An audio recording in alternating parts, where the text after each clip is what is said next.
What's going on, guys? Mr. DIY Tech here today to talk to you about one of my favorite things, pellet stoves, and how to make them work a little bit more efficiently, especially if you have an older one. And I know that this trick will work with newer ones as well. You just have to take your time and be careful. So what we have here in front of me, I just laid this white bag down so you can see kind of what's going on a little bit better because my bench wasn't contrasting very well. It's hard to see. So what we have here is the burn pot out of my pellet stove. Now, this is my old one. Whenever I got my stove, I got two of these, and this is the old one. And I took it out here just to show you kind of what I did to my new one. And I was amazed at how much better this worked, because you see there's holes all through it. It kind of looks like Swiss cheese. You got them on the bottom, both sides, and then the ends are just left solid. So what I noticed was I had a lazy flame, and it just didn't want to ignite the pellets right, and it just took what seemed like an eternity to get up and running and starting to make heat. Like it just bothered me. I know it might have been the pellets, so I started trying a couple of different bags from like every store around here. Everyone that sold pellets, I would get like 5 or 6 bags from them, and some definitely work better than others, but the main thing was this thing just would not ignite any type of pellets that well at all.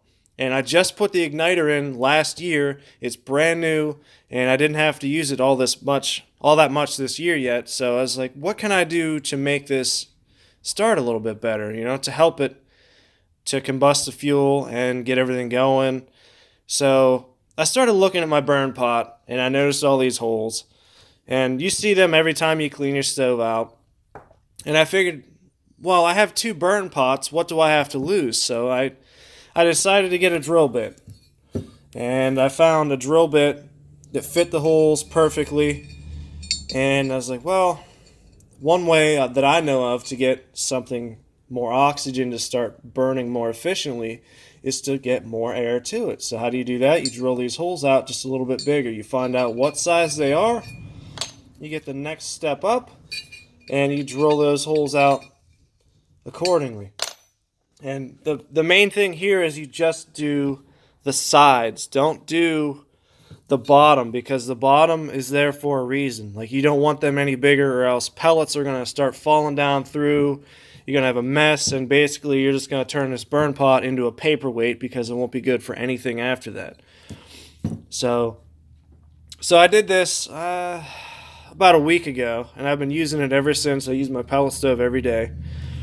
So I drilled these holes out one step bigger, and I noticed there wasn't much of a difference. There was a little bit of a difference. It would ignite just a little bit sooner. So I figured, you know what?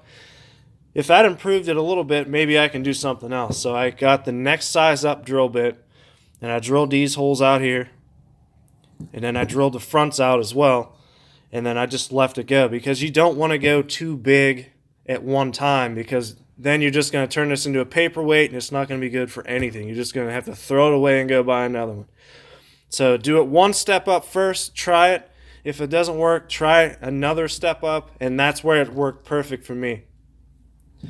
And now my ignition times are way earlier. I mean, I would say it probably cut 4 minutes off from the time it starts dropping pellets in to when there's fire in the pot and it starts to get that flame to where everything is burning efficiently. This made a huge difference in just how everything works, because these holes here, air flows all through this box, and because I didn't touch the ones on the bottom, no more pellets drop through or anything like that. But I noticed that it stays cleaner for a lot longer, because it's got more air blowing around in here, and the ash blows out like it should. It's almost self-cleaning in a way, which is how it's designed to work a little bit anyway, but it doesn't clog up nearly as much as it used to.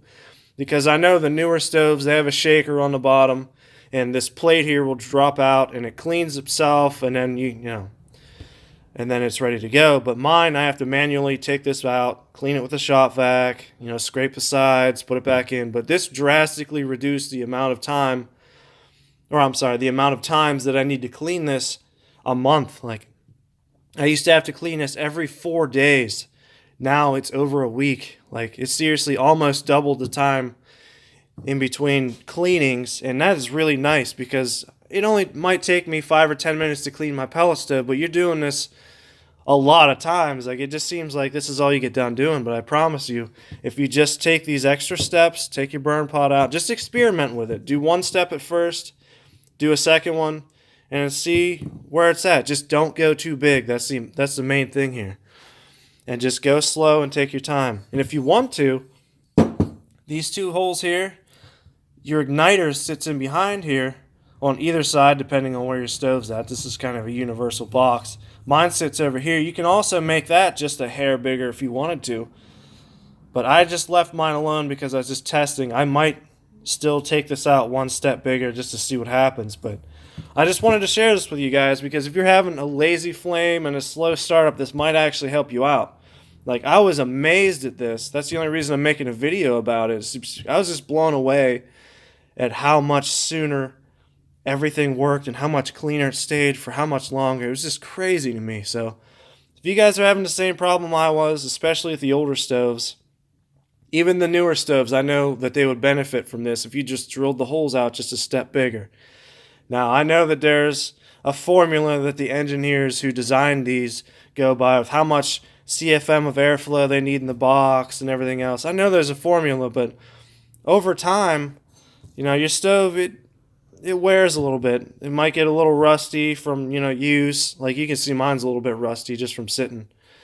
But, you just open these holes up just a little bit, and you would be amazed at how much better your stove will work.